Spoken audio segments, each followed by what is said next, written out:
अस्सलाम वालेकुम सज्जनों मित्रों बेलियो। ਅੱਜ ਅਸੀਂ ਜਨਾਬ ਬਾਹਰ ਆਏ ਆ ਤੇ ਗੰਨੇ ਚੂਪਨੇ ਸੀ ਤੇ ਮੇਰਾ ਭਤੀਜਾ ਸ਼ੁਏਬ ਰਜ਼ਾ ਇਹਨੂੰ ਨਾਲ ਲੈ ਕੇ ਸਾਨੂੰ ਗੰਨੇ ਤੋੜ ਕੇ ਦੇਗਾ। ਤੇ ਗੰਨਿਆਂ ਤੋਂ ਗੱਲ ਯਾਦ ਆਈ ਕਿ ਸਾਡੇ ਪੂਰੇ ਪਿੰਡ 'ਚ ਨਾ ਅਈਓ 4 ਕਨਾਲਾਂ ਕਮਾਦ। ਕਿੰਨਾ ਕਮਾਦ ਹੈ? 4 ਕਨਾਲਾਂ ਜੀ। 4 ਕਨਾਲਾਂ ਪੂਰਾ ਪਿੰਡ ਮਰਬਿਆਂ ਦੇ ਹਿਸਾਬ ਨਾਲ ਜ਼ਮੀਨ ਹੈ 36 ਮਰਬੇ ਜੀ। 36 ਮਰਬੇ ਜ਼ਮੀਨ ਹੈ ਤੇ ਸਿਰਫ 4 ਕਨਾਲਾਂ ਜਿਹੜਾ ਨਾ ਕਮਾਦ ਲਾਇਆ ਹੈ। ਤੇ ਫਿਰ ਜਦੋਂ ਇਹ ਕੋ ਰੋਹ ਬਣਾਉਣਗੇ ਗੁੜ ਬਣਾਉਣਗੇ ਫਿਰ ਸਾਰਿਆਂ ਦੇ ਮੂੰਹ 'ਚੋਂ ਪਾਣੀ ਆਣਾ ਹੈ।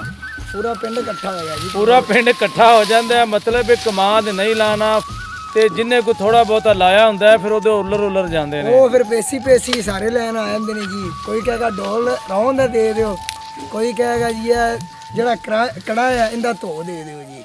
ਉਹ ਫਿਰ ਇੰਜ ਕਰਕੇ ਵਰਤੁੰਦਾ ਜੀ। ਤੇ ਅੱਗੇ ਤੁਹਾਨੂੰ ਡਾਕਟਰ ਸਾਹਿਬ ਤੁਸੀਂ ਆਏ ਤੁਹਾਨੂੰ ਸਾਰਾ ਪਤਾ ਹੈ। ਉਹਨਾਂ ਵੇਖ ਲਓ ਪੰਜਾਬ ਦੀ ਇਹ ਸੂਰਤ ਹਾਲ ਹੋਈ ਪਈ ਹੈ। 36 ਮਰਬਿਆਂ 'ਚ ਸਿਰਫ 4 ਕਨਾਲਾਂ ਜਾਂ 8 ਕਨਾਲਾਂ ਕਮਾਦ। ਬਾਕੀ ਮੂੰਜੀ ਕਣਕ ਤੇ ਖੰਡ ਦਾ ਰੋਣਾ ਰੋਂਦੇ ਨੇ ਜਨਾਬ। ਖੰਡ ਬੜੀ ਮਹਿੰਗੀ ਹੋ ਗਈ ਹੈ, 200 ਨੂੰ ਹੋ ਗਈ ਹੈ।